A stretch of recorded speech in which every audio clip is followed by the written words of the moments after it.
Bonjour et bienvenue dans mon journal de lecture. Aujourd'hui, en plein été, c'est les vacances, c'est le temps de lire San Antonio et de lire en particulier un roman de 1957, l'un des 3, 4, 5, je ne sais pas exactement, romans écrits cette année-là par Frédéric Dard, Les anges se font plumer. Et précisément, cette lecture de vacances, pour moi, ça se passe aussi pendant les vacances de San Antonio. Sauf que ce sont des vacances un peu plus agitées que ne le sont les miennes, pour l'instant en tout cas. Même si ça peine à démarrer comme on le lira tout à l'heure. Que se passe-t-il? Il y a une mission, évidemment, ce ne sont pas juste des vacances. San Antonio part avec sa maman, la brave Félicie, en Italie, et il sait à quel endroit il doit surveiller des gens qui ont comme projet de voler des armes.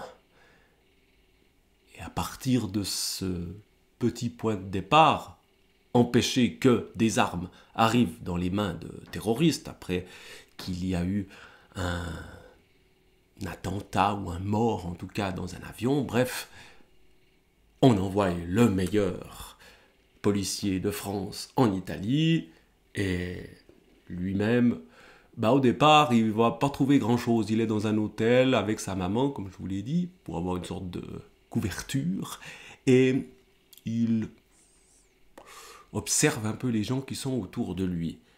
Et au chapitre 5, il ne s'est encore pas passé grand-chose. Voilà ce qu'écrit Frédéric Dard. Je ne sais pas si vous avez vécu des journées d'été lourdes et lénifiantes. Oui, sans doute. Vous avez beau être un ramassis de cavillons ramollis de partout, principalement de la matière grise, vous vous souvenez de ces impressions. Tout le jour, vous avez sué des chandelles, et puis en fin de journée, un orage se prépare, et l'air devient brusquement épais comme l'intelligence d'un gendarme. Les comparaisons chez San Antonio sont toujours savoureuses, épais comme l'intelligence d'un gendarme. C'est un peu cliché, mais on les savoure quand même. On dirait qu'ils se vident d'oxygène, vous sentez de l'électricité autour de vous, vous avez besoin que ça pète ou que ça dise pourquoi. Présentement, je suis dans le même état d'esprit, ma centrale nerveuse est sur le point de sauter. Cette enquête me déprime comme une exposition de mauvais tableaux. Toutes les comparaisons ne sont pas si savoureuses que ça, là celle-ci est assez plate. J'en ai classe. Voilà, typiquement le genre d'expression que plus personne n'emploie. On est en 1957. J'en ai classe de jouer à l'estivant venu sur les bords de l'onde amère avec sa vieille maman.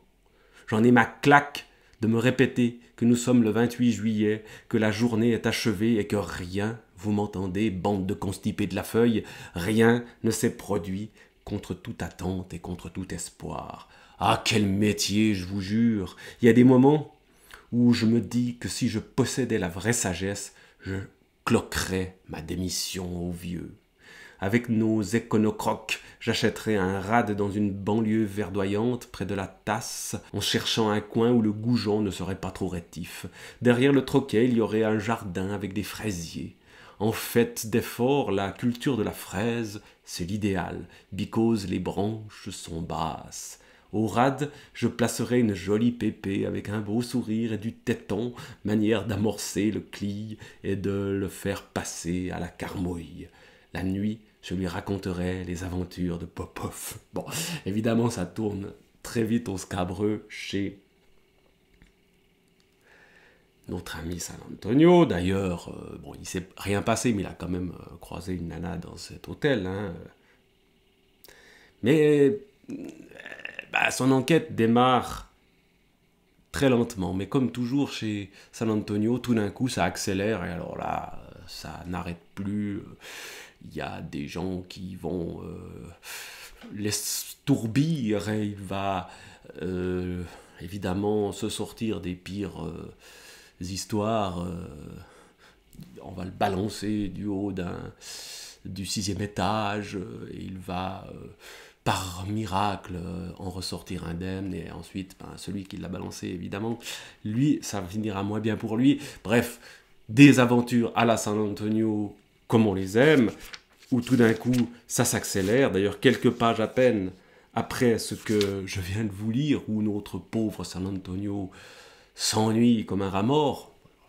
Mes propres comparaisons ne sont pas extraordinaires. Tout d'un coup, ça va s'agiter.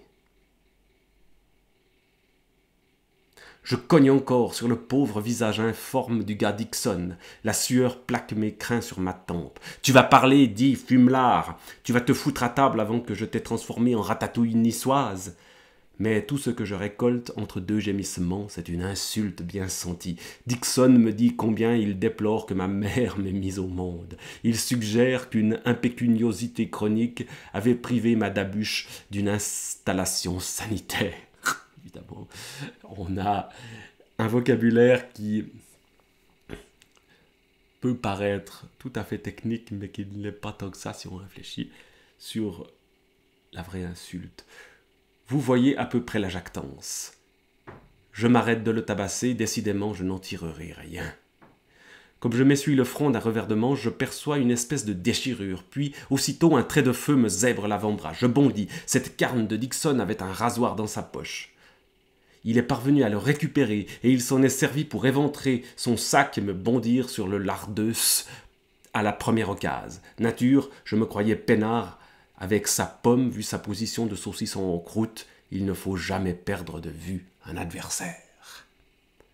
Parce que notre ami Dixon, évidemment un méchant dans l'affaire, était dans un sac de couchage en train de dormir au bord d'une route, et il a sorti le rasoir, et s'ensuit évidemment une bataille des plus violentes, mais racontée avec la verve de San Antonio.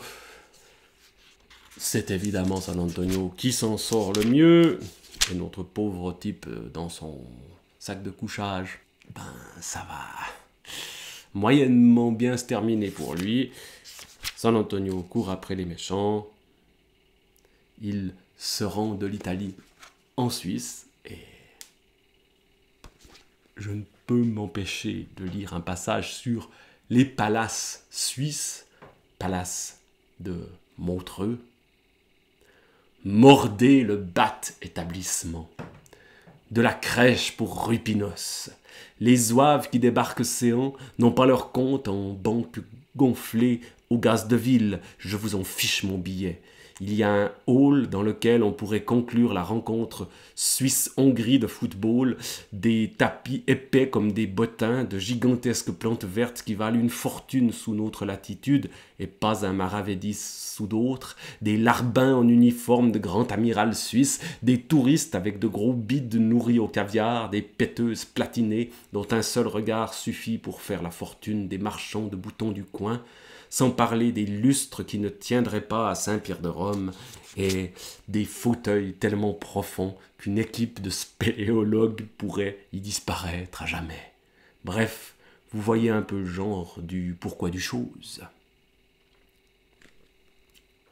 Donc il passe par la Suisse, avec pas mal de clichés qui défilent, et grâce à l'aide de sa maman, il va se débarrasser des méchants, tout va bien se terminer pour lui, et puis on est toujours un peu dans la même histoire, et ça se termine forcément en compagnie d'une pépée, comme on disait à l'époque, comme forcément il le faut. Elle s'est approchée. « Qu'est-ce que vous faites ce soir ?» a-t-elle murmuré. Je l'ai regardée. Comme d'habitude, ai-je ricané, le fantôme dans les couloirs de l'hôtel après minuit. Fin. San Antonio, les anges se font plumer.